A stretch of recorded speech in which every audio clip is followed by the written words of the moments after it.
We need to figure out how to get Deommodore Lenoir and Willie Snead on the same field because they keep going back at each other, or maybe it's just Deommodore Lenoir poking at Willie Snead after Willie kind of got himself in some hot water with some San Francisco 49er fans after he went essentially out of his way to say that he feels that the 49ers are an entitled bunch and they don't really compete, or at least that's what it seemed. Now, we've already covered this situation. We have a new one. Deommodore Lenoir just this weekend called out Willie Snead again for these comments, and I'll share with you in a second what he said via Instagram Live. But I do want to catch you up to speed if you are unfamiliar with this situation, and I want to throw it at you out of context. So, this was the tweet that started this whole situation. Was Willie Snead basically calling the San Francisco 49ers a bunch of entitled players because they don't really compete for anything, or at least that was what it was insinuated to say. So Willie Snead tweeted this out, said, "All I want is to go back to a team that isn't afraid to let guys compete for a roster spot. These last 3 years have been nothing short of entitlement. Competition breeds champions." Now, mind you, this came out May 3rd. It was right before OTAs, so it was probably on his mind because Willie Snead, from my understanding, isn't on a team or a roster right now. So he was feeling a certain kind of way about the San Francisco 49ers, and he basically called them of a bunch of entitled little players who don't compete. At least that's the way it came across. And it's kind of how he doubled down on it as well. But Deommodore Lenoir commented on this other tweet that he had because Willie just went on this whole crazy Twitter, just rant of just talking about all these different things. And then this was a completely different day. He said, "I need to get back in the AFC North. That brand of football is just different." And then Deommodore Lenoir is like, "Why you sneak this in?" And we covered this whole situation. But Deommodore Lenoir was on Instagram Live this weekend, I should say. And it got brought back up while he was talking to fans on Instagram. And this is what he had to say about Willie Snead. He says, "I hope they bring Willie Snead back so I can strap him up." Meaning he hopes that the 49ers bring Willie Snead back onto the roster so they can go back at it at practice. Because obviously these two would line up against each other in scout team. I'm assuming Willie would run the scout team, Deommodore Lenoir running with the starters. So they would go up against each other quite a bit. He goes on to say he is in his feelings. He's over there talking about he wants to go back to the AFC North, a different brand of football. Come on now. He ain't going to do that. And basically, Deommodore Lenoir finished like he knows what it is. He knows what it was when we lined up against each other. And Deommodore Lenoir, very confident player. You got to be confident to be an NFL cornerback. It just comes with the territory, man. It's a hard position.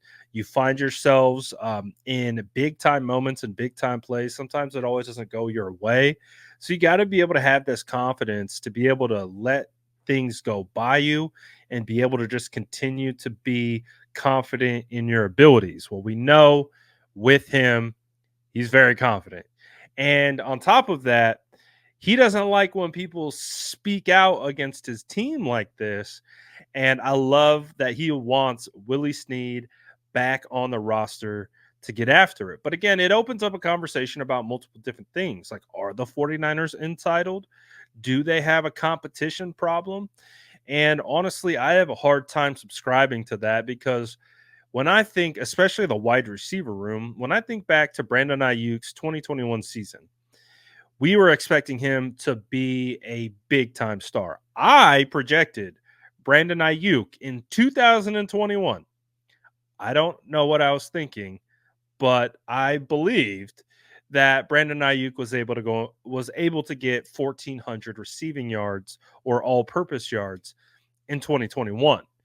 Now, that was more so of an evaluation of the type of player that I thought Ayuk was, and that I thought he is capable of doing so. And so I had projected that in his sophomore season.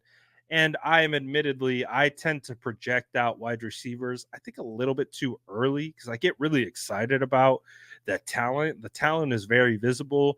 But as we know, wide receivers need the quarterback to throw them the football. They need the offensive coordinator to scheme them up. There's a whole lot of factors. They need the offensive line to block long enough so that they can run the routes. There's so many different factors that go into wide receiver production. And that happened to be the year that Brandon Ayuk got put in the doghouse. Now, we've heard there's no doghouse. It was nothing, but it was crystal clear to see that something was going on with BA early on in that season where he kind of got like pushed back to the bottom of the bench in the sense of he wasn't playing a whole lot. And even to the point where he was all the way at the end in the warm-up lines and some of the videos that were coming out of practice and like all those different types of things. It became a big deal.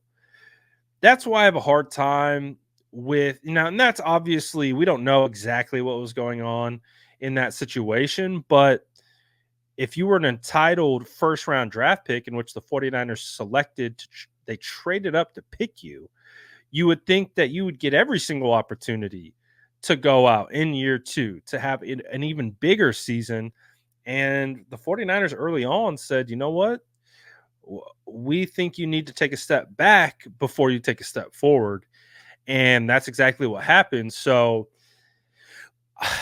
again, this opened up a big broader conversation about roster politics. And I believe roster politics exist down to the pee-wee level. There's always some kind of roster politics in some form or fashion. Each level has its own individual variables that play into roster politics. So I'm not going to sit here and say the NFL doesn't have roster politics, but at the end of the day, they still want to compete and they still want the best 53 on the roster. So I think it was funny that Deommodore took issue with this. He's still talking about it, still almost a month after the original situation started. And I'm trying to figure out, how do we either get Willie Snead back on the roster so we can watch this play out in training camp, or how do we get Willie Snead on one of the opponents that the 49ers are playing? I kind of like the idea of the Chargers. Put him on the Chargers because we have joint practice with the Chargers, so they'll be able to face off, get some quality reps. Don't have to worry about any game time fines. None of that. Let them go at it at joint practices. Chargers, 49ers, Jim Harbaugh, pick up the phone. Come bring Willie Snead. I think, Willie Snead talked about being in Baltimore, right? Like, well, Greg Roman came from Baltimore. Do they have any overlap? Can we make that work? Because I would love to see this. I think when we see this chirping stuff online, I think it makes the games more interesting. I think it's just another storyline, another level of intrigue for the fans when you see these guys kind of chirping each other back and forth. Now, when are we ever going to see Deommodore Lenoir and Willie Snead face off in a regular season game? Probably never. But if we did, we know exactly what we would go back to. See who's tougher, all that kind of stuff. But what did you guys think about this situation? I think this is nothing more than some good old fashioned trash talking. I mean, if you're not talking trash as a football player, as an athlete, and again, not everyone, you don't have to be disrespectful. Like we just, it's part of the game, right? So I think it's nothing at all. Just more entertainment value than anything else. But you guys let me know what you think in the comments below. As always, make sure to like and subscribe for more updates.